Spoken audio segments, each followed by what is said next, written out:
Nicodemos, outra coisa que se fala muito agora é sobre tribulação, né?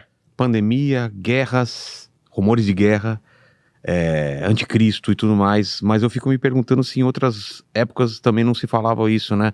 Imagino que Hitler, quando teve a ascensão de Hitler, Segunda Guerra Mundial, esse é o anticristo, estamos começando a tribulação. Como a gente saber se tem sinais o que a gente faz, né? Certo.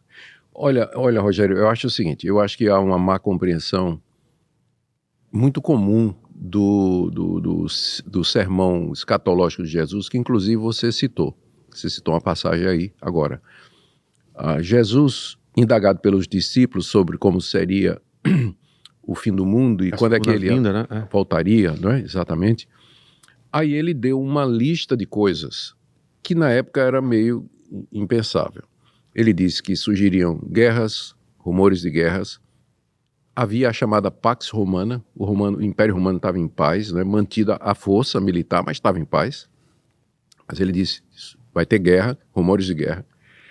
Vai ter epidemia, vai ter terremoto em muitos lugares. Tudo bem? Vocês vão ser perseguidos. Ora, por causa do meu nome, Jesus estava cercado de 12 pessoas, fugindo dos judeus, no alto Monte das Oliveiras, procurado para ser traído por Judas em breve, seria logo depois, e ele dizer que as pessoas iriam fazer uma religião em nome dele e que se tornaria tão importante que seriam perseguidos, naturalmente, por conta da mensagem. Então o cara era, desculpa falar ele chamar de cara, né? Mas ele era, assim, ou lunático, megalomaníaco, né? Como é que um dia tem uma religião que seria perseguida pelo mundo todo? Ele disse assim, vocês serão levados aos reis e governadores por minha causa.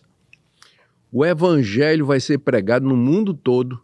O evangelho é a mensagem a respeito dele. Que, rapaz, como assim? Daqueles 12, um traiu, outro negou e 10 fugiram na hora que os soldados chegaram lá. Então, ele falou a respeito de um período de grande sofrimento, né? Que tudo isso em meio a um período de grande sofrimento que viria sobre os seus discípulos, viria sobre o mundo. Como é que ele poderia ter acertado? Porque quando a gente olha 2000 anos para trás, ele acertou tudo. Depois que Jesus falou isso, nunca parou de ter guerra. O Império Romano esfacelou logo depois, não parou de ter guerra, terremoto, epidemia, peste. Pensa nas pestes que tiveram na Europa, especialmente a peste negra, peste bubônica, que eliminou a peste negra, né, que eliminou quase que a Europa inteira, o coronavírus, perseguição dos cristãos. Os cristãos foram perseguidos pelos primeiros 10 imperadores, e depois não teve uma época da história da cristandade que o cristianismo não foi perseguido. Cortina de ferro, cortina de bambu, países onde o cristianismo não é permitido, como por exemplo alguns países islâmicos onde isso não é permitido, alguns países comunistas onde isso não é permitido, o cristianismo. Então, é a religião mais perseguida do mundo. Então, o que é que essas coisas provam? Quando, por exemplo, estoura uma guerra lá no Oriente Médio, Israel, vem um desastre como esse das enchentes, vem o coronavírus, o que é que a gente pensa? A primeira coisa que a gente pensa é que Jesus está voltando.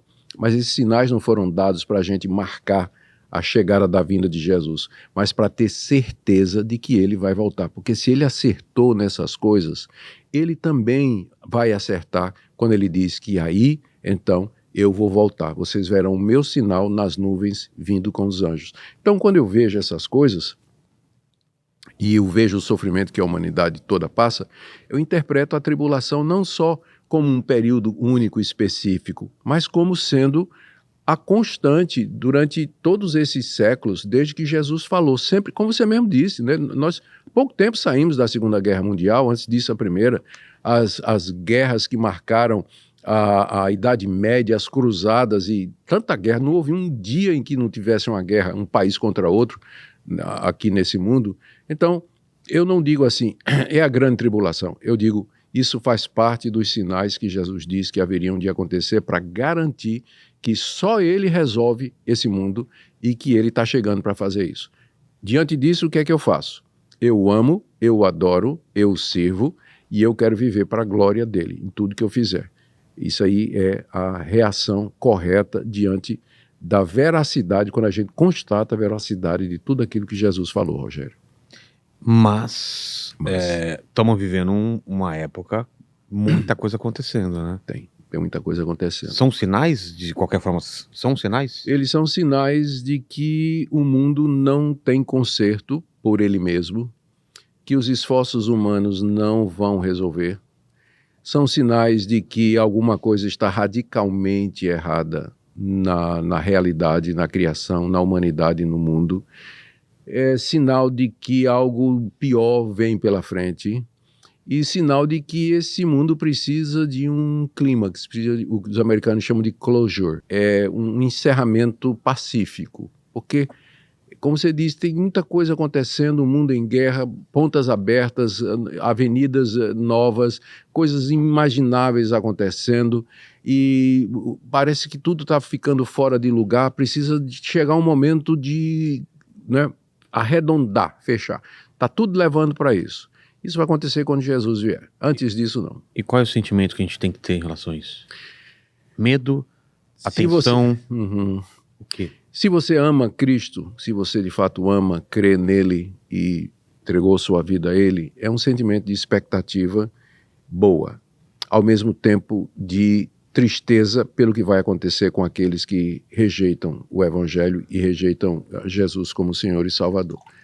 E o próprio Jesus disse que nós deveríamos estar vigilantes diante disso, estar preparados, viver uma vida correta, viver uma vida que esteja de acordo com a palavra de Deus. É essa a atitude que nós deveríamos ter. Amor ao próximo, cuidar dele, mas sempre na esperança da vinda do Senhor Jesus. Tendo consciência de que não há remédio para esse mundo. Isso não quer dizer, Rogério, eu não quero ser mal interpretado. Isso não quer dizer que a gente não possa fazer o bem, não deva fazer o bem. Não é deixar rolar. Não, mas é a gente fazer isso tendo consciência que a solução final, ela é sobrenatural. É Cristo, não tem outra. Entendi. Tem umas perguntas aqui dos membros que mandaram pra gente. Manda lá. Deixa eu ver aqui. Essas são as mais difíceis, viu? Exatamente. Olha aqui o R. Kilpert. Como você equilibra a interpretação tradicional das escrituras com a evolução dos valores e contextos sociais modernos? Que a Bíblia foi escrita num tempo. Sim. E o mundo está em outro hoje. Como a gente faz isso? Acho que foi isso que ele perguntou. Sim, uma pergunta muito boa. A Bíblia, na verdade, é um livro muito antigo, né? O último livro dela foi escrito há 2.000 anos e o primeiro há 3.500 anos. Então, e foi toda escrita no Antigo Oriente, na cultura, no mundo do Antigo Oriente, em línguas que não se falam mais. Então, é isso que a gente chama de distanciamento. É o distanciamento hermenêutico, né? A Bíblia está distante de nós. Para vencer isso aí, nós precisamos primeiro estudar, conhecer as 3 línguas, conhecer o ambiente do Antigo Oriente, hebraico, grego e aramaico. Conhecer o Antigo Oriente, a cultura do Antigo Oriente, das civilizações daquela época. E isso traz alguma luz para a gente entender por que determinadas coisas foram ditas. O que a gente precisa fazer, quando a gente lê a Bíblia, é a distinção entre aquilo que é cultural e aquilo que é ou que são valores eternos, universais, atemporais, não é? Atemporais. Então, esse é o grande desafio hoje. O mundo hoje pode ter mudado, mas o ser humano continua o mesmo. Ele continua interessado em fazer dinheiro, guerra e sexo. Só que isso ele faz hoje com a inteligência artificial. Não é? Mas sempre foi esse o interesse. A necessidade básica da humanidade é a mesma de dinheiro. Poder, dinheiro, prazer, celebridade, reconhecimento, enfim, tudo isso aí que a gente vê que caracteriza o mundo moderno e que lendo a gente vê que sempre foi a mesma coisa no passado. Mas as necessidades fundamentais permanecem a mesma. O grande desafio, respondendo a pergunta, muito, muito boa, o grande desafio do intérprete, do pregador, que vai pregar a Bíblia, é ele responder essas 2 perguntas quando ele está lendo um texto. Primeiro, o que é que o texto quis dizer na época em que ele foi escrito? E segundo, o que é que o texto quer dizer hoje para nós? Isso, a primeira parte chama-se exegese, que é a interpretação do texto à luz do seu contexto histórico-cultural, e a segunda parte é homilética, que é a parte da preparação, da entrega daquela resposta para as necessidades de hoje. Vou dar um exemplo, aqui que é briga no meio dos evangelhos, não todos os evangelhos, mas de alguns. Lá no capítulo 11 da primeira carta aos Coríntios, o apóstolo Paulo diz que a mulher, para orar e falar na igreja, ela tem que usar o véu. E aí vem a pergunta, isso aí é cultura ou é princípio? Quando a gente lê o texto, a gente vê que Paulo está defendendo o véu, porque na verdade ele está defendendo o princípio de que Deus fez o homem e a mulher diferentes e que o homem é o cabeça e a mulher é a sua ajudadora. E que na época do apóstolo Paulo, o véu representava, ou toda mulher honesta, toda mulher casada, toda mulher séria, ela usava um véu na cabeça. E não só na cultura judaica, cultura grega, romana, era a mesma coisa. Então, a mulher tirar o véu era um escândalo. Então, o apóstolo Paulo diz, a mulher pode orar, pode profetizar na igreja, desde que ela esteja com véu. Faz sentido para nós hoje? Não. O véu hoje na nossa cultura brasileira não representa absolutamente nada.